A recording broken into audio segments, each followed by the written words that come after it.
This is episode 22, Reignite Power Edition. Reignite principle number 1, less stress. Welcome to the Reignite podcast. My name is Todd Judkins, a former naval officer and corporate consultant turned life coach. And each week we'll bring you an inspirational person or message to help you discover how to reignite your life, get back in the game, and thrive in everything you do. Thanks for spending time with me today. Now let's light the fuse and reignite.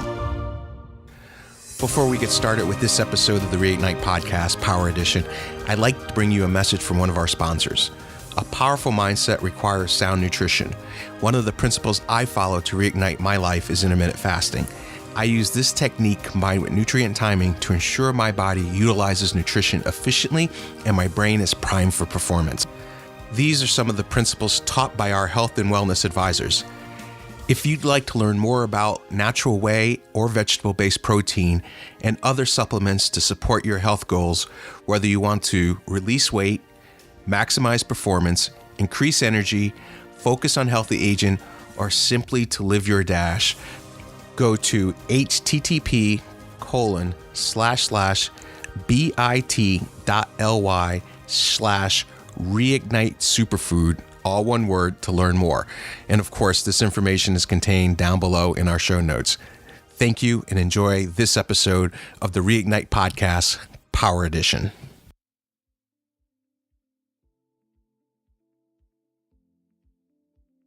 Hi, Reignite Nation, and welcome to this extended Power Edition version of the Reignite Podcast. Well, I want to break away from the interviews I've been doing, and I want to, first of all, thank all the guests that have been coming on the Reignite Podcast. You know, the value you've been giving to all of us who are listening has just been fantastic. And I want to break away from the short power episodes to focus on a little bit more extended version. And what I want to do over the next 3 podcast episodes is talk about the principles of Reignite. I've been asked a lot of questions about, what does it mean to reignite? What does it mean to kind of live that reignited lifestyle? And really, all it means is to set the foundation, both mentally and physiologically, to do what you want to do, to go where you want to go, and to be the best version of what you want to be. And the foundation really comes down to 3 essential elements. The first one, and the subject of this podcast, I'm going to call less stress. We live in a stressful environment, and stress is, quite frankly, just killing us out there. So the first thing we need to conquer is to slay that stress monster. And that's easier said than done, but we can do it. There's techniques, there's thought patterns that we can change, there's habits that we can substitute for our bad habits to get rid of that stress and to really set the foundation for leading a healthy lifestyle. The second part I call better sleep. Sleep, turns out, is the secret sauce. Sleep is the one thing that we've forgotten how to do as we've grown up. To learn to sleep like a kid again means return to that magic that we had as a kid and really setting our bodies up for success. And this all comes down to the third principle of Reignite, and that is to develop an unbeatable mindset. Because you tell me, when we have an unbeatable mindset, is there anything we can't do? Is there anything we can't be? And we can always assure that we can be the best version of ourselves for that day. Now, nutrition and exercise are also very crucial, but I'm going to focus on less stress, better sleep, and unbeatable mindset. Now, in podcast episodes going forward, we will focus on nutrition. We will focus on movement. Not just exercise, but movement, getting out there, moving, and living an active lifestyle. And exercise as well. There's several exercises that I love to do. I am a heavyweight lifter. I love getting in the gym and lifting weights. Right now, I got a little back tweak, so it's killing me that I can't get down to the gym. But hey, when you're getting older, you have to pace yourself. So less stress, better sleep, unbeatable mindset is the foundation for life. It will take our mental aspects, our biological aspects, combine it together, and to create an unbeatable person. You will become unstoppable when you set this as your foundation. And with this as your foundation, you can do whatever it is you want to do. You want to start a business, you've set yourself up. You want to go climb Mount Everest, you set yourself up. These are the 3 things that we have to master to get the life we want. Now, this didn't come to me just on a whim. I've gone through a process, and I actually had a personal inflection point a few years ago. It was in a hotel room in Nashville, Tennessee, where I was on a business trip. I flew in on a Sunday. That Sunday happened to be my birthday, so we were celebrating my birthday on a Saturday, and I was traveling on my birthday on a Sunday. And when I woke up that Monday morning, it was like I was chained to the bed. I could not move. I did not know what was going on. I couldn't figure out, Todd, why can't you get out of bed? Why, I was sat there hour after hour. I couldn't even make a phone call to let people know where I was or that I wasn't coming in. It was like I was totally paralyzed. And I'm like, what's going on here? It was such a weird feeling. And, could stress have finally put me down? No, this couldn't happen to me. I'm a former naval officer. I've been in some pretty hairy situations when I was out in the Navy, sailing around in some of the ocean and fighting through some hurricanes and some conflict situations. No, that couldn't be me. No, it couldn't be me. I've been, high power consultant traveling around the world, helping major companies deal with their issues. That couldn't be me. And it took me a while to realize, yes, that was me. The stresses of my life had finally put me down where I could no longer act. And that wasn't a position I wanted to be. So I had to climb my way back, step by step, hand over hand. And I did it how I usually do everything, is trying to figure out what's going on and doing the research on how do I get better. Taking a hard look at my life, looking at my diet, looking at my travel patterns. And the things I realized is that I was under tremendous stress. And I wasn't sleeping. I probably haven't slept well in years at that point. And my mindset, well, it was down in the gutter and it wasn't coming back unless I did something drastic. I knew I had to change. So I set on a course to figure out how I can climb myself back. And the 3 principles that I focused on was that I had to reduce stress. The next principle is I had to figure out how to sleep. I had lost my ability to sleep. At the time, I think my son was 5 or 7 years old, and I would watch him sleep, and it was just amazing. I could grab his arm, lift it up, drop it, he wouldn't even move. Where did we as adults lose that ability to sleep like that? To really go and really recharge and refresh our body.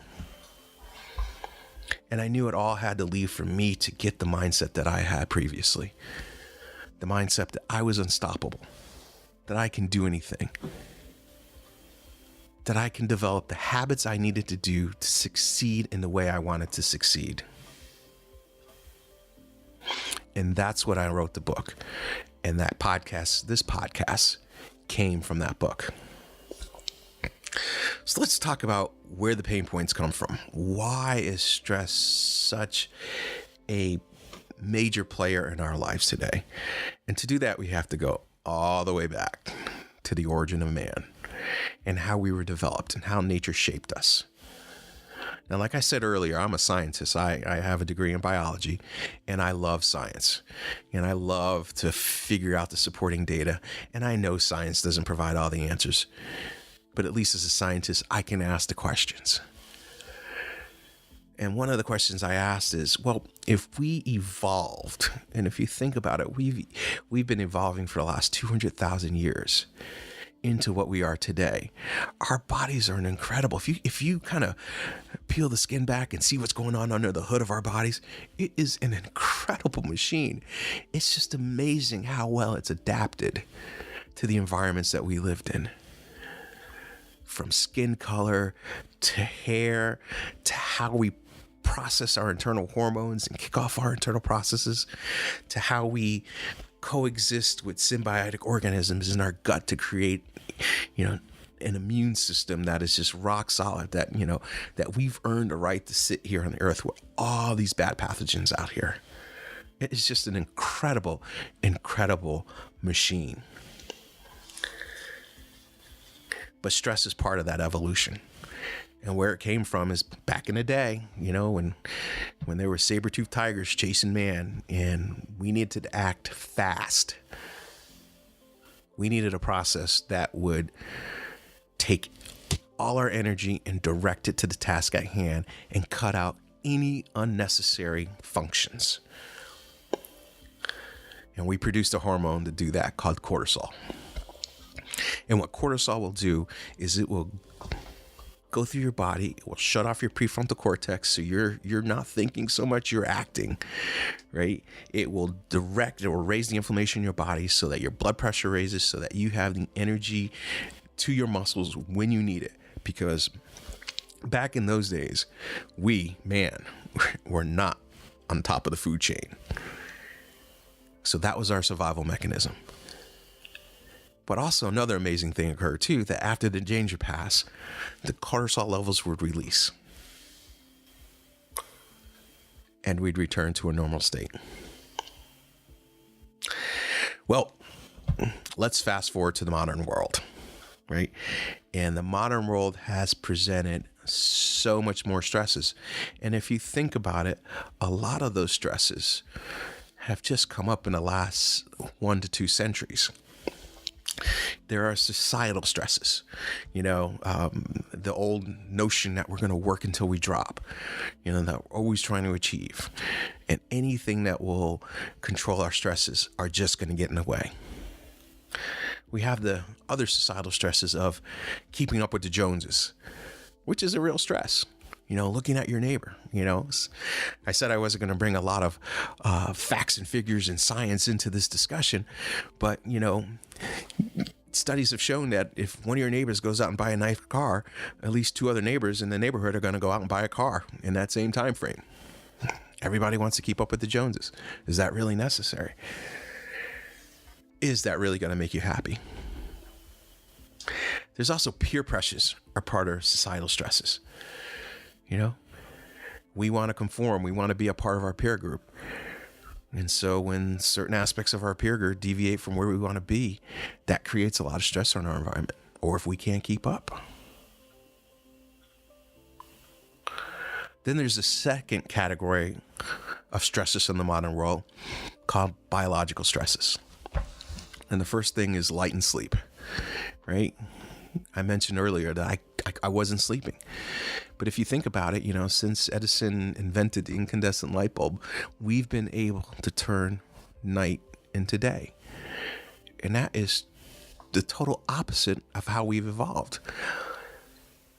We've evolved to mirror the circadian rhythms of the earth, the day-night cycles.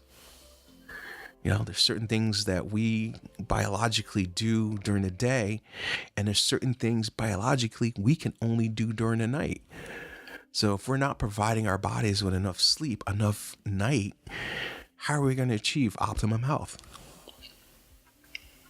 Then there's the one that always plagues us. In the modern world, lack of movement.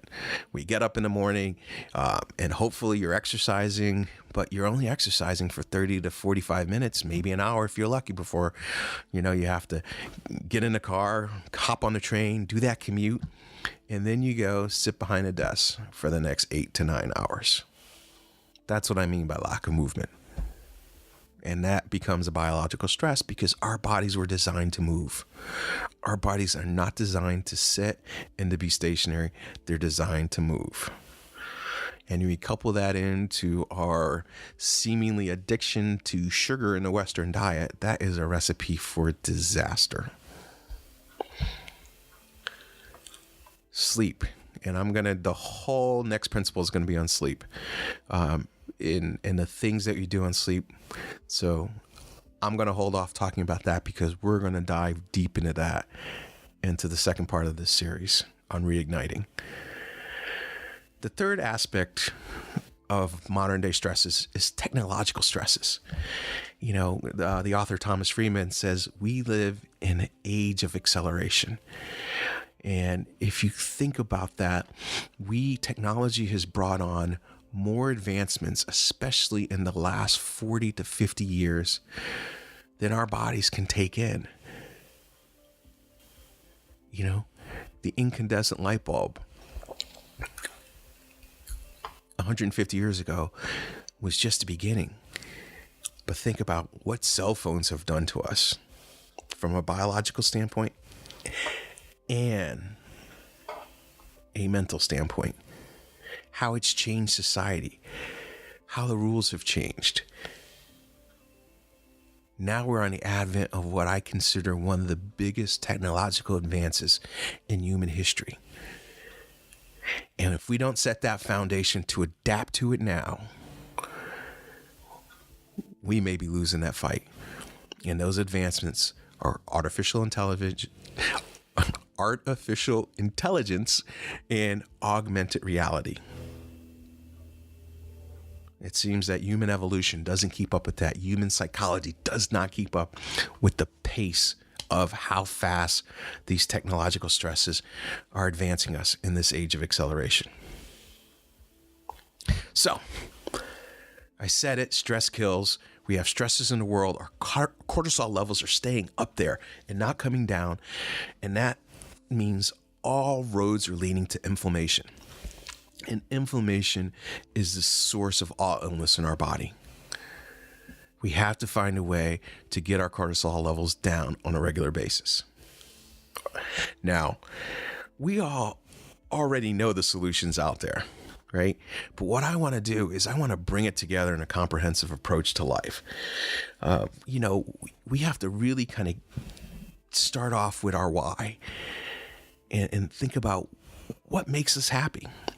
And I guarantee you, when you really get down to it, and you've really thought through this, and you've really sat down and really, really be honest with yourself, you're going to find out that it doesn't take that much to make you happy.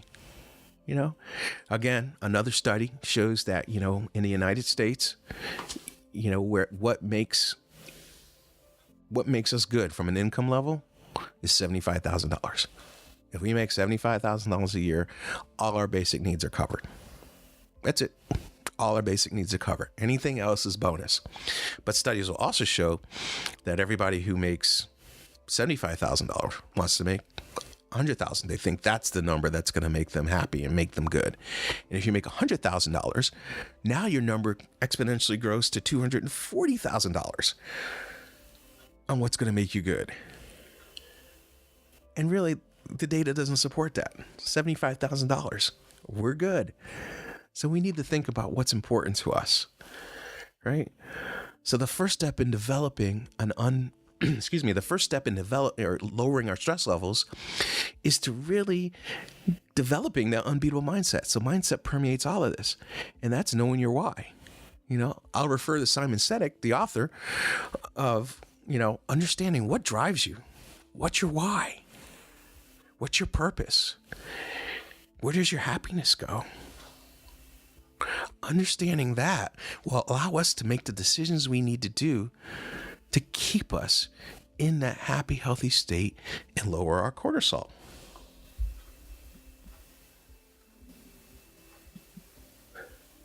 Once we know our why, then we can focus on our biochemistry and to take advantage of our evolution.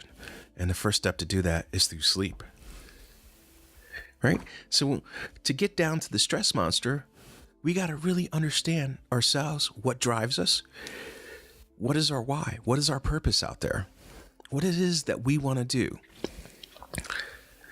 and to really start paying attention to ourselves and knowing and understanding how we react to stress. I've already shared with you my stress signal, my major one, is the middle of the night insomnia. I'll go to sleep, and it's amazing how fast I can go to sleep. Everybody says it takes an average 14 minutes to go to sleep. You can talk to my wife, and she will tell you I can be asleep in under 3 minutes. No problem. But I know when I'm under a lot of stress that I'll wake up 1, 2 o'clock in the morning and won't be able to get back to sleep. That's the key for me. And then when I come back to think about it, I will realize that I have not owned my morning. And it's important that we keep, understand where these stresses are coming from. Sleep is my big one. That's the one I attack. That's why it's on the list. That's why it's a key principle to reignite.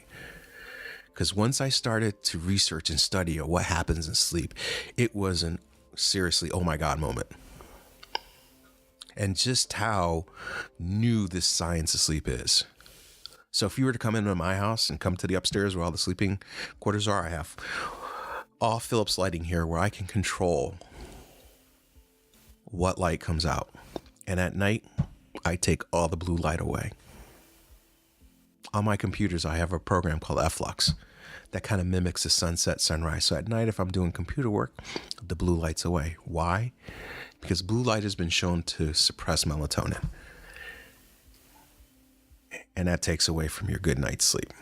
So if you're in bed, and again, I'm going to go over this next time in the next episode in a lot of detail, you really need to think about putting that phone down maybe an hour to an hour and a half before you want to go to sleep. Okay? Now, I talked about one of the things that I do to reduce my stress is I own the morning. The morning is a special time. And I know some of you people out there that, I'm not a morning person and, I like to sleep in. I'm telling you, the morning is where it is at, right? You define when your morning starts.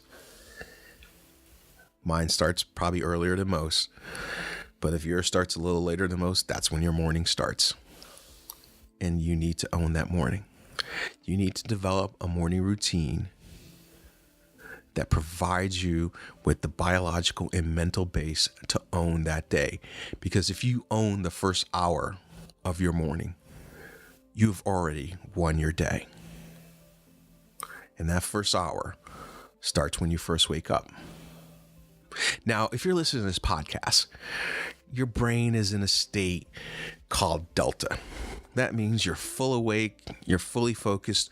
All what I call your daytime hormones are functioning and working your body. And when you're asleep, you're in theta brainwaves. And you're cycling through, and we're going to spend some time on sleep. We're going to get intimate in sleep. We're all going to go to bed together. But that time when you first wake up, your brainwaves are in alpha. And it's kind of like being in a meditative state. So the worst thing you can do when you're in that state to lose your day is to reach over there, pick up your cell phone, and start looking at your social media feed. You're already done, right? Here's what I do in the morning, right? I'll get up, usually have to use the restroom first thing. I'll brush my teeth. And then I'll come I have a meditation chair in my bedroom, or I'll come into my office where I've learned to meditate from anywhere. And I will meditate for 20 to 30 minutes. And I will start my meditation with breathing exercises.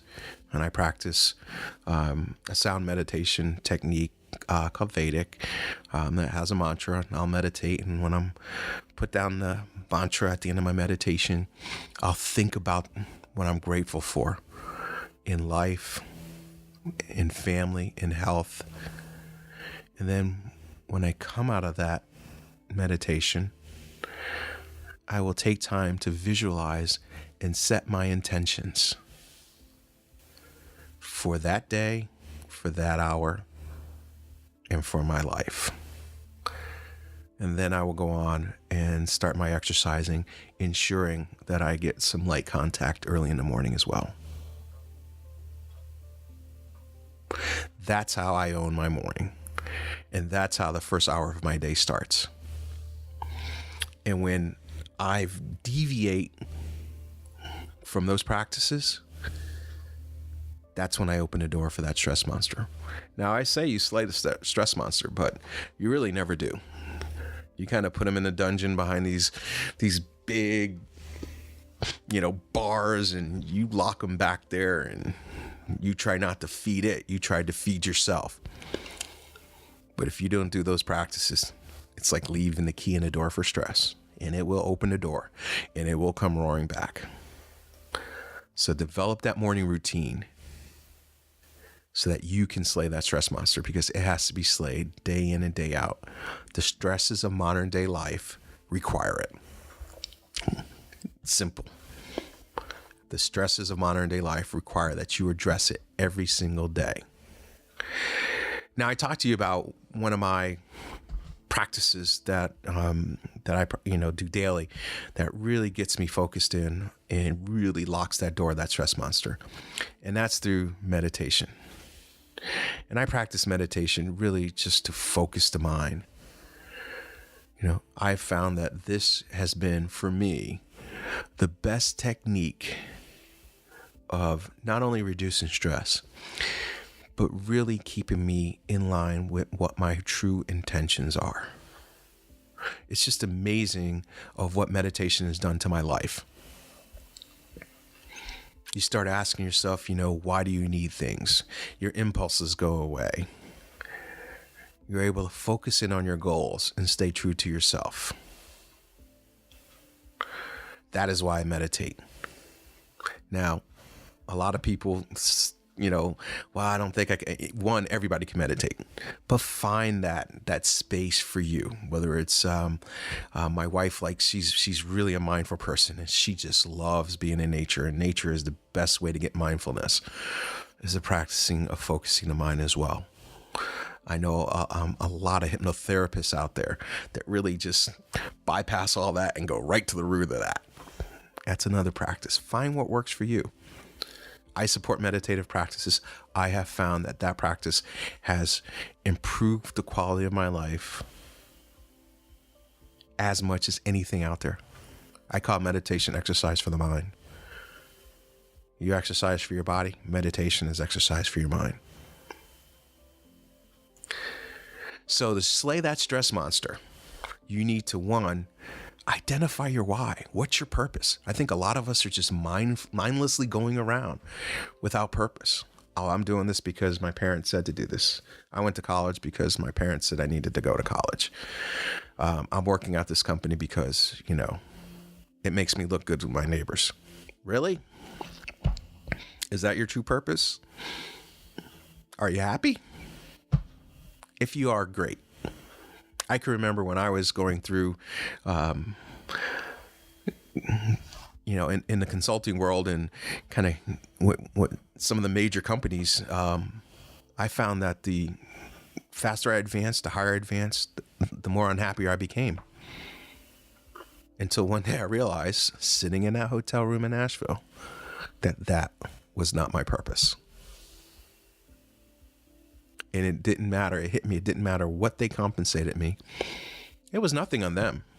These companies were excellent. But the demands of the job, what we were doing, wasn't where I was going. And so I had to make a change. So think about that. Do you need to make a change? Don't get scared on that situation. Confront it. Deal with it. Identify that stress monster. If you find that, exercising first thing in the morning and you're good, go with it. I need multiple arrows in my quiver for the stress monster. It is huge. And so what I did is develop that morning routine. And now I got that stress monster under control.